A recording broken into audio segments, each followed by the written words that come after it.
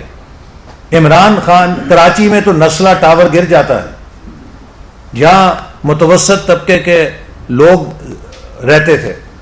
عمران خان وہی کام کرتا ہے تو اس کو 10-12 لاکھ کا جرمانہ کر کے چھوڑ دیا جاتا ہے. تو پھر قانون تو دو ہوئے نا, کہ بڑے کے لیے اور قانون ہے, بڑے کو آپ 10-12 لاکھ کا جرمانہ کر دیں. یہی جرمانہ نسلہ ٹاور والوں کو بھی آپ دے دیتے کہ آپ بھی ریگولرائز کرا لیں پیسہ دے کے. لیکن وہاں تو وہ لوگ مر گئے بیچارے, روتے رہے, کسی نے نہیں سنی ان کی, چونکہ عام آدمی تھے. لیکن عمران خان صاحب اتنے کوئی اسپیشل سلیمانی ٹوپی والے ہیں کہ یہ کسی قانون کو نظر ہی نہیں آتے. 7 سال سے فورن فنڈنگ کیس چل رہا ہے, کوئی ہاتھ نہیں لگا سکتا. نواز شریف کو 10,000 درہم پہ, بیٹے کے 10,000 درہم تنخواہ نہ لینے پہ تاحیات نااہل کر دیا جاتا ہے. اور عمران خان کی کروڑوں روپے کی چوری پکڑی گئی ہے, اسکروٹنی کمیٹی نے کر دی ہے, اور کوئی پوچھ نہیں سکتا. اور میں یہ بات کا بھی جواب دوں کہ جو یہ کہتے ہیں کہ جی سب کا اکٹھا کریں, آج تک P T I Muslim league نون کے خلاف کوئی ثبوت الیکشن کمیشن کو منی لانڈرنگ کا یا فورن فنڈنگ میں بے ضابطگی کا نہیں فراہم کر سکی. سپریم کورٹ نے اور الیکشن کمیشن نے پی ٹی آئی کو کہا تھا کہ اگر آپ کے پاس کوئی ثبوت ہے تو آپ وہ پیش کریں. اس وقت تک P T I Muslim league نون کے خلاف کوئی ثبوت پیش نہیں کر سکی, جبکہ پی ٹی آئی کے خلاف خود انہی کے ایک بانی رکن نے سارے ثبوت لا کے الیکشن کمیشن کے سامنے پیش کیے ہیں. یہ فرق ہے دونوں کیسز کا کہ پی ٹی آئی کے ثبوت الیکشن کمیشن کے سامنے پیش کیے ہیں ان کے اپنے بانی رکن نے. ہمارے خلاف پی ٹی آئی آج تک ایک ثبوت کسی فورن فنڈنگ کے حوالے سے, ممنوعہ فنڈنگ کے حوالے سے بے قاعدگی کا نہ ہمیں کاپی دے سکی ہے نہ الیکشن کمیشن کو کاپی دے سکی ہے. وہی جھوٹ کے جی سب کا اکٹھا فیصلہ ہونا چاہیے. بھی کس بات کا فیصلہ ہونا چاہیے؟ آپ کوئی شکایت تو پیش کرو نا کہ ہم نے کیا کیا ہے. آپ کے خلاف تو پلندے ہیں کہ آپ نے اسرائیل کی لابی سے پیسہ لیا, بھارت کی لابی سے پیسہ لیا, ممنوعہ ذرائع سے پیسہ لیا, آپ نے فورن فنڈنگ لی, آپ نے اس کو چوری کیا, آپ نے ان اکاؤنٹس کو چھپایا, اور سب دھندا عمران خان کے دستخطوں سے ہوتا رہا. ٹھیک ہے جی,